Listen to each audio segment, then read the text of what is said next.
Hi dears, welcome to my Dream Lady Designs. ഇന്നെൻ്റെ പഴയ dress ഒന്ന് റീക്രിയേറ്റ് ചെയ്യാൻ വേണ്ടിയിട്ട് പോവാണ് കേട്ടോ. ഞാൻ 2-3 കൊല്ലം മുന്നെടുത്തൊരു ഹാൻഡ് വർക്ക് വരുന്നൊരു കുർത്തിയായിരുന്നു കേട്ടോ. ഇത് ഒരുപാട് പഴകിയപ്പോൾ വർക്കൊക്കെ ഡാമേജ് ആവാൻ തുടങ്ങിയിട്ടുണ്ടായിരുന്നു. പക്ഷേ ക്ലോത്തും കാര്യങ്ങളൊക്കെ നല്ല ഇതായിരുന്നു കേട്ടോ. അപ്പോൾ ഞാൻ എന്താട്ടെ, എനിക്ക് ആദ്യമൊന്നും ഞാൻ വർക്ക് ചെയ്യുന്നുണ്ടായിരുന്നില്ല. എനിക്ക് ഇങ്ങനത്തെ വർക്കിനോടൊക്കെ ഭയങ്കര ഇഷ്ടമുള്ള ഒരാളായിരുന്നു. അതുകൊണ്ട് തന്നെ ഞാൻ വർക്കുള്ള മെറ്റീരിയൽ ആയിരുന്നു കേട്ടോ എടുത്തിട്ടുണ്ടായിരുന്നത്.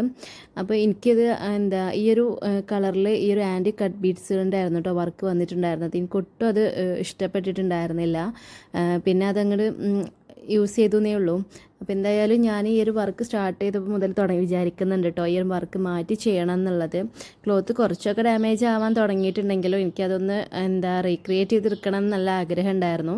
കാരണം ഇത് നമ്മൾ ഡെയിലി ആയിട്ട് യൂസ് ചെയ്യില്ലല്ലോ. അതുകൊണ്ട് തന്നെ ഞാൻ നമ്മൾ നോർമൽ ഗൗണാണ് കേട്ടോ ഉണ്ടായിരുന്നത്. അപ്പോൾ ഞാൻ അതിലേക്ക് വൈറ്റ് കട്ട് ബീഡ്സ് വെച്ചിട്ട് നല്ല അടിപൊളിയായിട്ടൊരു വർക്കാണ് ചെയ്തിട്ടുണ്ടായത്. നമ്മുടെ ചെസ്റ്റിൻ്റെ പോർഷനിലാണ് കേട്ടോ ഈ ഒരു വർക്ക് കൊടുക്കുന്നത്.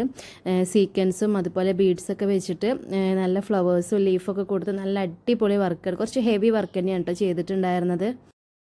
ഇത് ഞാൻ ചെയ്യാൻ തുടങ്ങിയിട്ട് തന്നെ ഒരു 1 ഇയറെങ്കിലും ആയിട്ടുണ്ടാവും കേട്ടോ. കാരണം എന്താണെന്ന് വെച്ചാൽ എനിക്ക് സ്വന്തമായിട്ട് ചെയ്യാൻ ഒരുപാട് മടിയാണ് കേട്ടോ. കസ്റ്റമർക്ക് ചെയ്യുന്ന മാതിരിയല്ല കേട്ടോ എനിക്ക് ചെയ്യുമ്പോൾ. ഇഷ്ടമാണെങ്കിലും പക്ഷേ ചെയ്യാൻ ഭയങ്കര മടിയാണ്. പിന്നെ ഒന്നാമത് സമയം ഉണ്ടാവില്ല. അപ്പോൾ എന്തായാലും ഞാൻ 1 വർഷത്തോളം എടുത്തിട്ടുണ്ടായിരുന്നു കേട്ടോ ഇതൊന്ന് വർക്ക് കംപ്ലീറ്റ് ചെയ്തെടുക്കാൻ വേണ്ടിയിട്ട്. അപ്പോൾ എന്തായാലും ഈ ഫൈനൽ ലുക്ക് ഒന്ന് കണ്ടു നോക്കിയിട്ട് ഇഷ്ടമായ ലൈക്ക് ചെയ്യാനും കമൻറ്റ് ചെയ്യാനും മറക്കല്ലേ. ഷാളിന് ഞാൻ സ്കാലപ്പ് വർക്ക് കൂടെ കൊടുക്കുന്നുണ്ട് കേട്ടോ. അപ്പോൾ ഇതേ ഈ ഒരു ഹെവി ആയിട്ടുള്ള ഒരു പാർട്ടി വിയർ ലുക്ക് തന്നെയാണ് കേട്ടോ അത് ചെയ്ത് കഴിഞ്ഞപ്പോൾ എനിക്ക് കിട്ടിയിട്ടുള്ളത്. അപ്പോൾ എന്തായാലും ഇതുപോലുള്ള വർക്കുകളൊക്കെ നിങ്ങൾക്ക് ചെയ്യണമെന്നുണ്ടെങ്കിൽ നമ്മളെ കോൺടാക്ട് ചെയ്യണ വാട്സപ്പ് നമ്പർ ഞാൻ താഴെ കൊടുക്കുന്നുണ്ട്. ഈ ഒരു ഡിസൈൻ നിങ്ങൾക്ക് ഇഷ്ടമായിട്ടുണ്ടെങ്കിൽ ലൈക്ക് ചെയ്യാനും കമൻറ്റിലൂടെ അറിയിക്കാനും മറക്കരുതേ. Thank you for watching.